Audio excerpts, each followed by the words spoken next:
Okay, seems like we're probably live at this point. Oh.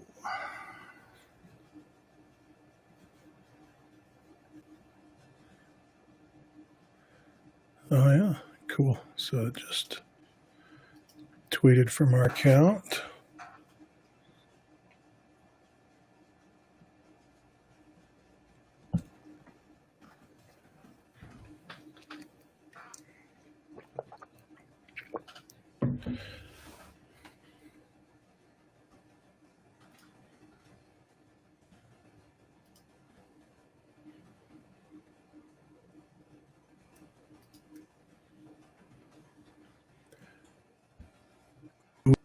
Read the ad live or put it in after? We can probably do that after. Okay.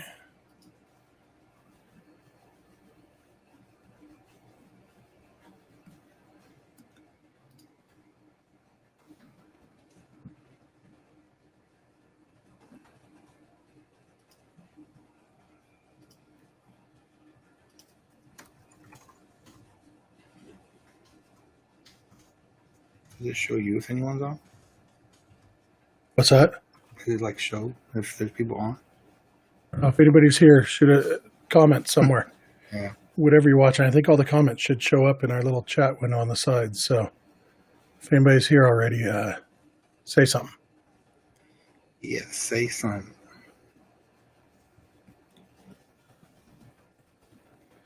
Cody Rourke is here. Cody's in the building. Watching on Facebook. That's cool. Teddy's here. Clever comment. Yeah, we'll give it a minute to let a couple more people join, and then we'll get started. The plan is basically we've got some mailbag questions, but anybody watching, feel free to shoot your questions in. We'll grab some of the live questions too, if you have any, or comments on anything else we say. Doug on Twitter says there are 15 viewers right now. So nice. Yeah. Good. Thanks, Doug. Yeah. Hope you guys enjoy my little makeshift studio. Yeah, this is a lot better a view of Vince than I usually get. It's true. He's got a shirt on and everything. Have a shirt with sleeves on. Yeah. And this is a better view of me than you usually get too, because I'm usually sitting on my couch on my laptop with my other microphone, so all you can see is my curtains behind me. But I'm in the bobblehead room now. I probably need to move this window to my other monitor so I'm actually looking in the direction of the camera. That's better. All right. So since we will be grabbing this audio and turning it into an actual podcast for tomorrow, I'm going to do the intro and then we'll jump right in. So yeah, anybody listening, watching, feel free to shoot any comments over. Hey, Dodger fans, welcome to Locked On Dodgers, part of the Locked On Podcast Network, the #1 local sports daily podcast network. Locked On, your team every day.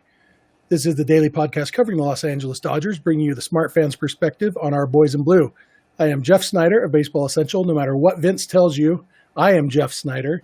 And this is Vince Samperio of Chavez Ravine Fiends. Vince, did you leave in the part on today's episode where you called yourself by my name? I did leave in that part. That was the first flub I had on the opening intro, so you know how to leave it in for the fans. Yeah, I used to mess up the intro all the time, and I've gotten pretty good at it. And last night when we were recording, you just somehow decided to introduce yourself as me, and I like that. So today we're doing a mailbag episode. The Dodgers are off today. We're experimenting live. We're streaming this live on the Locked On Podcast Network's live streaming service. So according to our friend Doug Reynolds on Twitter, there are at least 15 people watching right now. So that's awesome. That's 15 more than I expected. So thanks for being here. We're just going to be answering your questions, both the ones that we got through Twitter and any that you guys shoot in through the chat while we're talking. So that's the plan. But first, we want to remind you, please subscribe to Locked On Dodgers wherever you get your podcasts. And when you get in your car or sit on your couch, tell your smart device to play podcast Locked On Dodgers. All right, Vince, like we said, there's no game today. As we're recording this, starting in about 25 minutes, the Dodgers will be streaming their alternate site game that's going on today. And then I know that the Dodgers Nation guys are streaming their podcast in about 55 minutes. So it's a busy day. So we do appreciate people joining us, and we will, try not to overlap too much with that game, because I know probably a lot of you want to see Tony Gonsolin pitching against Alex Wood. And so let's jump right in. I'll do the first question from Keith Simon at Simon Says _145. Is Mookie Betts underpaid, Vince? Betts, he will be underpaid probably for the next 5 to 7 seasons, hopefully. And then, barring a huge drop off, he should be around fair value maybe for a couple of seasons. And then, maybe based on the WAR to money calculation, he may be below or he may be overpaid his last few years, but by that point, the Dodgers already got a lot of value for him. So it won't really matter. And by that time, $30 million AAV might be a bargain, might be, what guys of the middle of the pack are getting anyway. So, yeah, I think Mookie's contract is kind of the definition of a win-win. He got paid kind of like Mike Trout. It's hard to, when you got a guy who is that good and that young, it's hard to criticize it too much. I was a little bit critical of the contract Bryce Harper got, just because I'm not convinced he's going to be a great player for more than 3 or 4 years. But Mookie, you figure you're going to get at least 8 really good years out of him, and paying him for 4 years after that. It's kind of the definition of a win-win. He gets to know where he's playing for the rest of his life. Obviously, he's filthy rich now, and the Dodgers get one of the best players in baseball without overwhelming their budget too much. Yep. All right, let's save all the trade deadline questions for the second half of the show. Let's get into another question from Carlos at Carlos de Castro. He asks, why does Ross Stripling get a longer leash than Julio? That is an interesting question. I don't know if that's really the case. I mean, Julio has better stuff. That's one thing. Ross Stripling is a different kind of pitcher than Julio. And so if he is getting a longer leash than Julio, which I don't necessarily think he is, I guess that's my main answer is I reject the premise of the question because I don't think – I think Dave Roberts knows Ross Stripling well enough now to know whether he has it or not on a given day. And so I'm not sure if this means why does he get to go longer in games when he's struggling? I mean, if you're just looking at recency bias, each of their last start, Julio got pulled earlier than Stripling did. But the bottom line is both guys, I think Stripling had it more than Julio did in Julio's last start. Julio, I know a lot of people, I might be in the minority of people who think that Roberts was right to pull Julio after, what was it, 2 innings, Vince? In the second, yeah. Yeah. But I think that was the right call. I think he could just tell Julio didn't have it, and it was time to pull the plug that day. I don't think in general Stripling gets a longer leash than Julio, and on any given day, anybody can get any sort of leash if it's obvious that they don't have it, and obvious to Roberts, who knows those guys better than I do. Yeah, I touched on this one of the last episodes that we had talking about this, and I think people might be comparing. Julio only gave up the 1 run that day when he gave up, or when he came out in the second.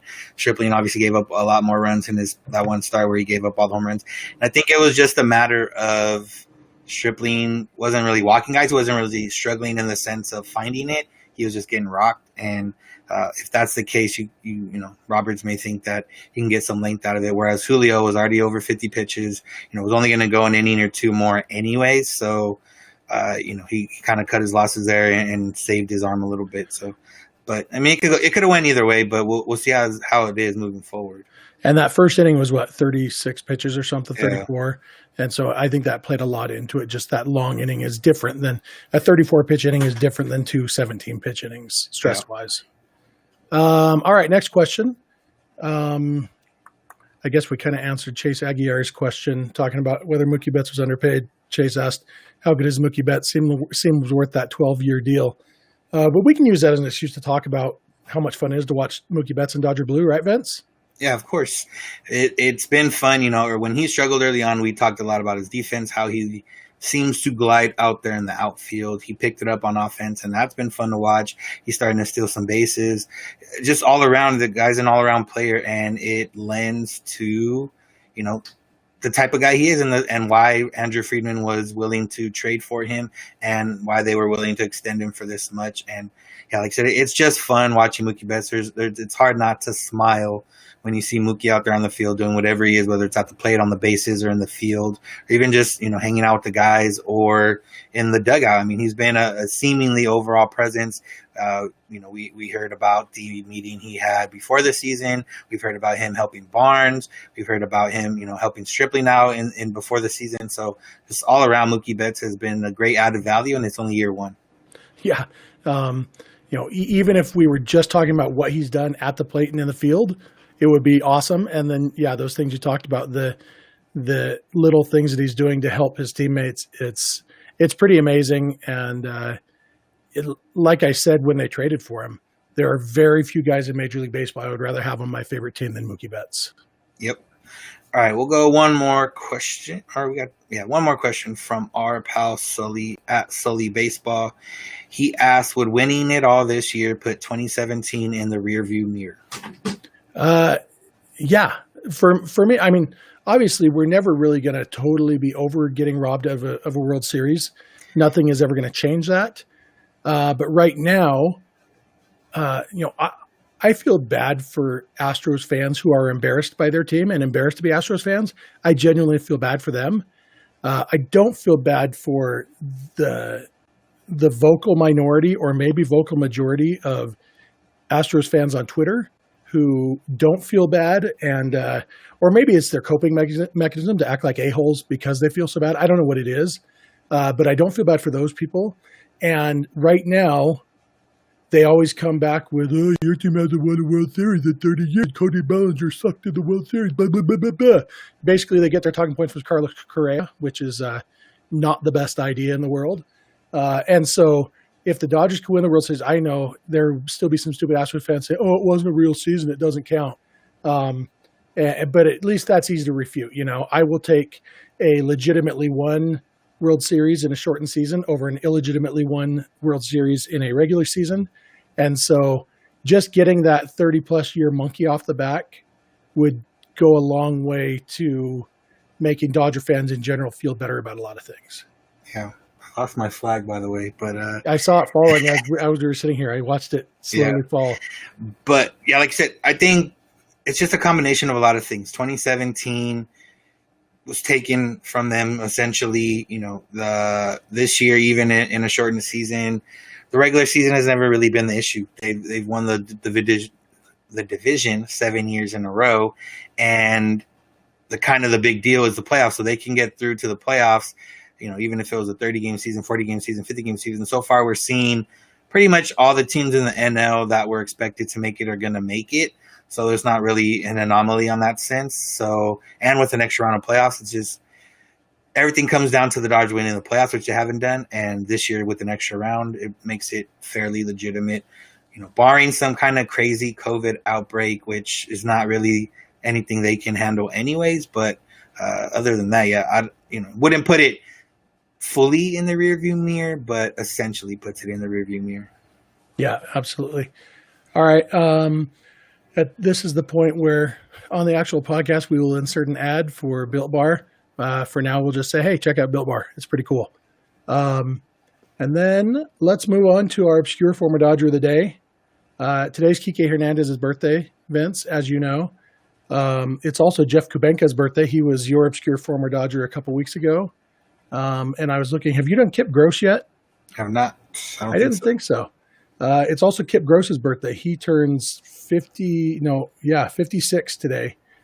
Kip Gross is the second best Dodger to have the first initial K and the last name Gross. So that's saying something. Probably the second best pitcher in baseball history to be K. Gross after Kevin Gross. He started with the Reds, pitched 2 seasons with the Dodgers, was nothing to write home about. He's just a relief pitcher in his 2 seasons. He had 38.2 innings pitched and a 2.79 ERA. He was solid. He was, interestingly, kind of interesting to me anyway, because this is before you were alive, Vince. So these names probably won't mean as much to you as they do to me. But in 1989, he was traded by the Mets to the Reds, and the Mets got John Franco back, who ended up being kind of a Mets legend. And the other guy traded by the Mets to the Reds in that trade was Randy Myers, who was one of the nasty boys in the Reds bullpen. And so there were two great left-handed relief pitchers in that trade. And then he came to the Dodgers in the same trade that brought over Eric Davis, which was a big deal at the time. You were 9 months old at the time, Vince, but I was a teenager, and I was really excited because they brought Eric Davis to pair up with his best friend Darryl Strawberry, and they were just going to be the best outfield in baseball, and it didn't exactly work that way. But the two guys who went to the Reds in that trade were Tim Belcher, who is famous for starting in the '88 World Series for the Dodgers and for being on the receiving end of Chan Ho Park's karate kick later in his career. And then John Wetland, who was a Dodgers relief pitcher, ended up being a great closer for the Yankees and the Rangers, and is now, I believe, in prison for doing disgusting things. So, and his birthday was 3 days ago. John Wetland's was. I discovered the other day when I was recording my other podcast with my brother. So, Kip Gross, all of that. He was traded for a lot of good players and with a lot of good players. And other than that, he had a pretty unnotable career. And so he's our obscure former Dodger of the day. You have any Kip Gross thoughts, Vince? Any Kip Gross thoughts on my end? Well, all right. Whose turn is it to read a question? Mine or yours? Yours, but I mean, we can just hop into. We have a lot of trade deadline questions. We have a couple right here from Steve. Would you guys recommend trading for a pitcher? If so, who'd you like to see? He also, Steve, I'm not sure if it's saying to you, but Steve again, thoughts on trade deadline. Might the Dodgers move a couple of their soon-to-be free agents? We got Rob at Rock51 asked about Dodgers making a move to upgrade the rotation. They mentioned Mike Clevenger, Trevor Bauer, what it would cost. We got, do you see Alex Wood on the move for a potential upgrade to the rotation from @CodeBrew7. And we got one more that's generic from Sam at Sam_Shear99 asking, do you think the Dodgers acquire a righty bench bat or make any other moves at the deadline? We'll go one offensive side, one defense, or one pitching side. So I'll let you pick what you want to talk about. Oh, yeah. The trade deadline is so hard this year, partly because the Dodgers don't have any holes, any glaring holes, and partly because, 850 teams make the postseason this year, and so it's hard to know who's going to be selling it all. Guys I could see the Dodgers being interested in moving, maybe the birthday boy Kiki Hernandez. He's going to be a free agent. He is very valuable defensively, less valuable offensively, but as we've seen in the last week or two, he can still punish a mistake pitch. And so, he might be a guy. It might depend on Gavin Lux or Zach McKinstry being ready. But if one or both of them are ready, I could see a guy like Kike being somebody who's floated in trade talks by the Dodgers just to see how other teams value him, because he might be a guy who has more value to a team that is on the verge of contention than a team that is stacked at every position like the Dodgers are. Yeah, and Brandon Johnson said the Dodgers should acquire Wilmer Flores, which would help them, I guess, with their left-handed situation. Hitting against lefties is a little complicated, but that would definitely help in that sense. On the pitching side, I don't see them doing much in general. I don't really see there being many big trades in general in this. It's just the way it is.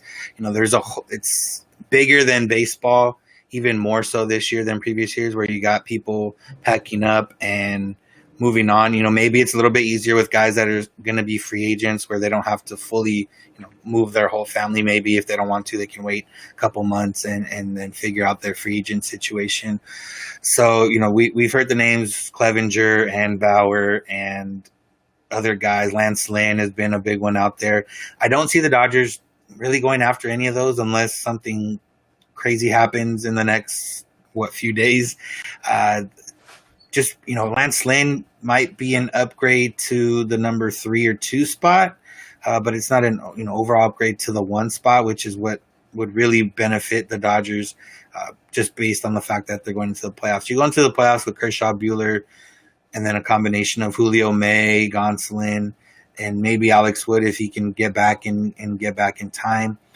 And you're looking pretty good. I mean,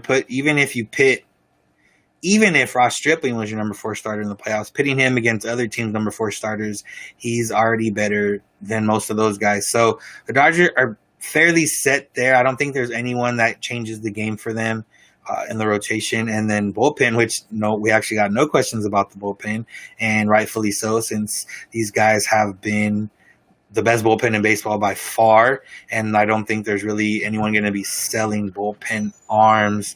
And even the Giants, who have a couple of interesting guys, maybe they're still kind of in it. The Angels don't really have that many interesting arms. I don't think they're out of it. Mariners as well. So there's not a lot to be going on. Could the Dodgers use upgrades here and there? Yes, but at the end of the day, if they stand pat, and unless anyone else makes a crazy trade, everyone else stands relatively pat, they're still at the leaders of the pack. Yeah, on the pitching side, really, I mean, if the Mets decide to make DeGrom available, that's complicated by DeGrom having 3 or 4 years and $30 million a year plus on his contract. But, that's the kind of guy. Jacob DeGrom would clearly be an upgrade to the Dodgers rotation. Guys like that. But yeah, like you said, Lance Lynn, I guess if they really wanted to lock down their 3rd and 4th spots for the postseason, Lance Lynn would be a great 3rd or 4th starter in the postseason.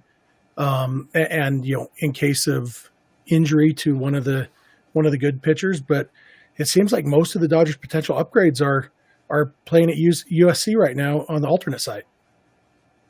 Yeah, you got Gavin Lux, you got Tony Gonsolin over there who could potentially step in. And we'll touch on one of the questions from, I lost it, but there was a question about who would be the second baseman in the playoffs. There's a fact of Gavin Lux figures out his swing. It doesn't really matter how much time he comes back with. If it's 5 games, maybe 5 games would be a little, but if he comes back within halfway through the next month, he can settle in and be that second baseman in the playoffs. They can move guys around. If Edwin Rios gets healthier, Matt Beatty's hitting, they can move those guys around and move Muncy to second and get Muncy that second base spot. Kike's defensively is obviously there, but hitting, you just never know what you're going to get with Kike, although he did have a decent postseason last year and has had postseason moments before.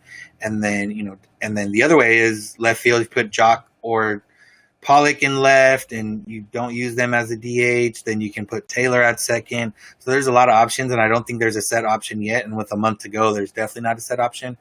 But you would imagine the goal is for Gavin Lux to hopefully come up in the next couple of weeks and solidify himself as that guy. Yeah, and probably Tony Gonsolin solidifying the rotation. Yeah. So, which also affects the bullpen.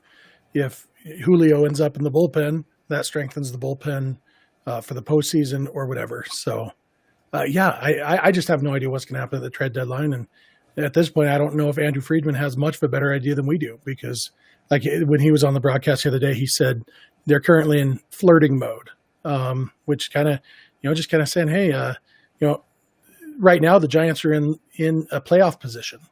3 games from now, they probably won't be. And so maybe the best thing the Dodgers can do for their playoff hopes is to sweep the Giants and make the Giants trade that. I don't know who they want for the Giants. I don't know. I'm not on the Wilmer Flores train like Brandon is. Yeah, we've seen a lot of things. The D-backs went from 4th place to 2nd place, back down to 3rd place. We've seen the Giants go from way out of it to on the in the 8th spot. So there's too many moving things for this trade deadline, and especially in the next few weeks, I'm not really sure. But there was another one that's a little bit, nothing we've heard before, from Joseph at J_Gutierrez20. He asked, with the Dodgers playing the Mariners, got him thinking about if you could see the Dodgers trading for Kyle Seager, Turner's career winding down, and the Mariners always in last place. It would be fun to see both Seager brothers manning that side of the infield. Yeah, I don't know. It would be fun for sure. Kyle Seager isn't much younger than Justin Turner, though. Kyle Seager's 30. He'll be 33 on my daughter's birthday in November. And yeah, he's still very, very good player, but he actually hasn't been the last couple of years. I mean, he's much better this year than he's been the last. Well, he's having the best season of his career so far right now. But 2 years ago, 2018, he was actually, his OPS plus was 86. He was lousy, and he was still, actually was bad defensively that year too, it looks like. So I don't know that Kyle Seager is enough of an upgrade over Justin Turner to really make it worth it, especially considering that the Dodgers' struggles right now are, I don't know. Yeah. As fun as it would be to see them being teammates, it just doesn't make a lot of sense to me. Yeah, I don't know. Like I said, Kyle Seager's not that young, so we've already seen a little bit of a regression, and this year's kind of different. So, not really sure how much he's got left in the tank.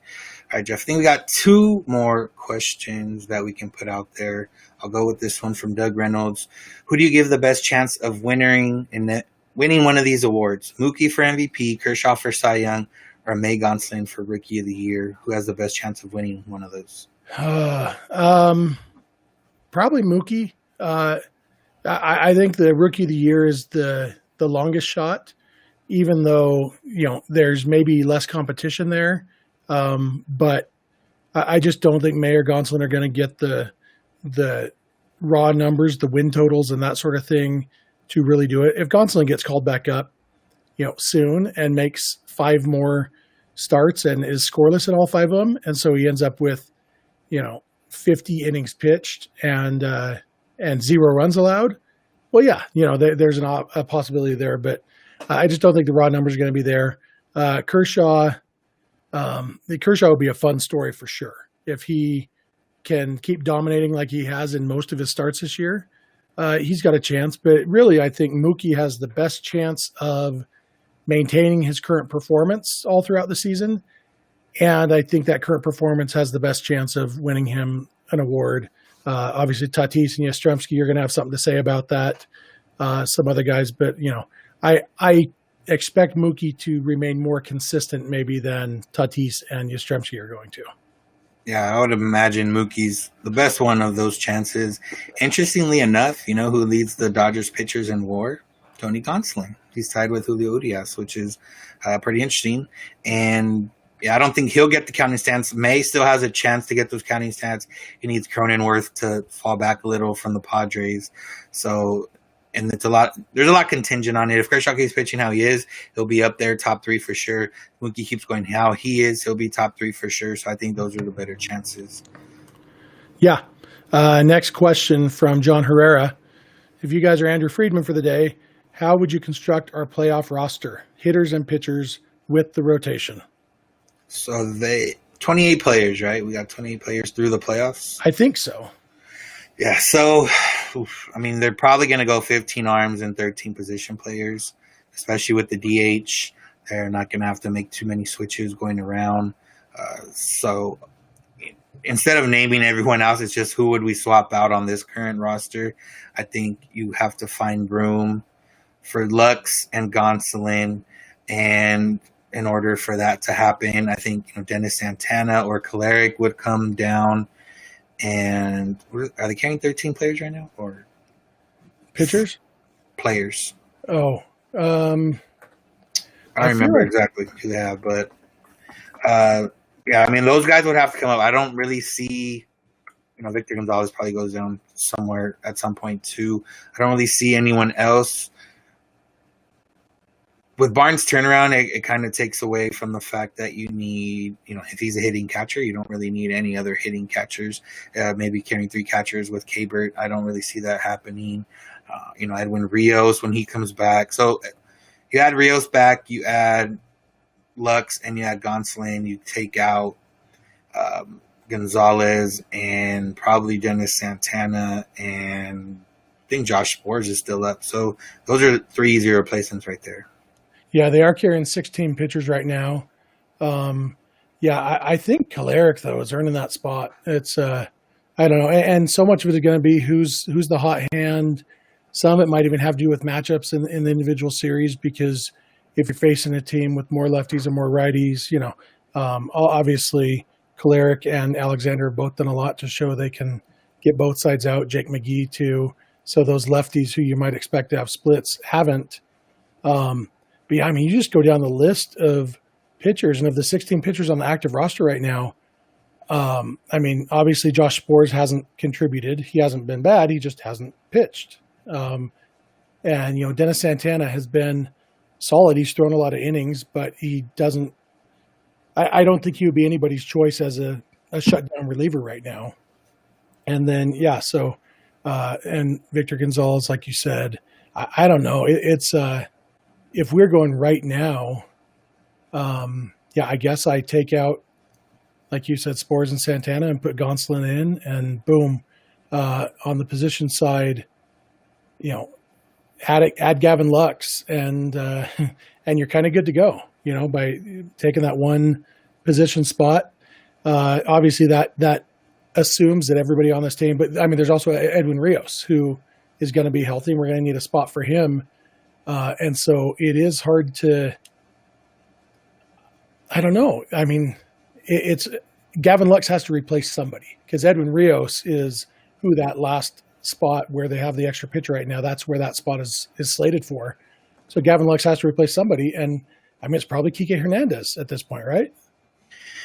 Yeah. I mean, his defense isn't that good to put him, over a bunch of other stuff. So if Gavin Lux come back and is hitting and is manning second base, then that kind of takes away that spot's necessity. Taylor goes back to either left field or roving around the infield wherever they need him. That puts Beatty and Rios on the bench. Maybe they want a right-handed bat off the bench, so Beatty or Rios, they're going to have to pick between one of those two. But yeah, there's obviously a lot of time before then, so something could happen that's probably going to fix that, as we've seen in recent years. But yeah, I mean, this Kike needs a couple things to go his way in order to secure that playoff spot, I would imagine, if Gavin Lux comes up and is Gavin Lux. Yeah, and I guess one other thing we didn't really mention is Ross Stripling maybe doesn't have a spot on this postseason roster, especially if a guy like AJ Ramos is ready, a guy who has good stuff coming out of the bullpen. We might see, because it's hard to see Stripling in the playoff rotation. You could see him. Yeah. And we've talked a lot about this before, that Stripling doesn't really have the stuff that plays up in the bullpen. He provides length, but that's not something you hope to need in the postseason. If you need length, something's gone terribly wrong with a disaster game. And, if you've got 15 pitchers, you don't necessarily need length from any single one of them. And so I wouldn't be surprised. We don't know what AJ Ramos has going on. Maybe he'll pitch in this game that they're televising starting right now. Don't leave us, guys. We're almost done. But, maybe AJ Ramos gets ready and takes Ross Stripling's spot too. Yeah, and then Alex Wood may be thrown in the mix. And then you got, if Gonsolin's up there, he could be either the long guy, or if he's in the rotation, then Julio or someone else gets pushed to long guy. So there's a lot of things that can happen between now and then that would affect that. But the good thing is that you're picking between where some teams are 28th player. You don't want to have to pick that guy's 28th player. Whereas the Dodgers, they're going to have like 32, 35 players that would be pretty much on anyone else's 28 man. Yeah. Who's your 4-man rotation for the postseason right now, Vince? Pick it. Right now, Kershaw, Buehler, May, and Julio. Okay. I think I'm still in the Gonsolin train for the 4th spot. Partly because he's been better, and partly because Julio's stuff might play up better out of the bullpen. Gonsolin's does too, but I'm hoping for an awesome second half from Gonsolin, and he earns that spot. And that's my hope. Yeah, I mean, it's not a bad thing if Julio's a 1-inning guy late in the game. Yeah, I think that covers most of our questions that we got in Twitter. If anybody else watching has any final questions for us, type now or forever hold your peace. But I'm not seeing anything we missed in Twitter, right, Vince? I think we got it all. We kind of lumped all the trade deadline ones in, so that was the majority of them. Yeah, that's definitely on everybody's minds, because that is a week away now, and that's weird. But hope you all are enjoying your off day. Oh, we forgot this one. Why are you the coolest guy on Dodgers Twitter, Jeff? Oh, that's right. That's what from Austin Austin. Sorensen asked, Yeah. huh? Yeah. Why is Jeff the coolest guy on Dodgers Twitter? I think, Austin, that says more about Dodgers Twitter than it does about me. And also probably says a few things about you that we don't want to make public. Gavin Lux just hit a leadoff home run against Tony Gonsolin. Brandon is always bringing us bad news. Focus on this podcast, Brandon. Well, it's good and bad. Yeah. Lux homering is good. And, one thing we saw in the inter-squad games during summer camp is that it's hard to know who to root for in these things. Yeah. Oh, your brother has an interesting question, though. Oh, yeah, that's someone we didn't touch on. JD Martinez has not really been rumored, more so Dodger fans bringing up the possibility, Red Sox being bad, all that kind of stuff. I wouldn't be upset if they went after JD Martinez. Obviously, it's going to depend who they give up. I don't think they would have to give up Bo. I can't see them having to give up too much. The Red Sox already know. The one good thing is the Red Sox already know the Dodgers minor league system from setting up the Mookie Betts trade. So even with no minor leaguers playing this year, the Red Sox have a knowledge of it, and they would seemingly be able to make a deal if they wanted to. I'm not sure if that's something the Dodgers want to do. Yeah. Martinez has 2 years left on his contract after this year, just under $20 million per year. He is a DH only. He's a terrible defensive outfielder. And we don't know for sure that the DH is going to be in the National League next year. I personally have a hard time seeing them giving it up now that they've gotten a taste of it. So I think it will be, but it would be an interesting gamble for the Dodgers to take, trading for a guy who has 2 years on his contract and might not have a position on the team next year. But he hasn't been good this year. He's been bad. I think that's what I'm looking for. And so I don't know if the Red Sox are going to want to sell low on him, but they might want to get out from under his contract. And obviously we know that Andrew Friedman has a good working relationship with Chaim Bloom, which could not hurt in that situation. Martinez would help with their struggles against lefties, you would assume. Of course, Mookie Betts should be helping with their struggles against lefties too. Mookie has always hit lefties very well and just isn't this year. So I think those are going to get better. Obviously, Bellinger and Muncy being overall splits against lefties too. But yeah, I mean, I think they have a really bad low BABIP against lefties too. I saw it somewhere.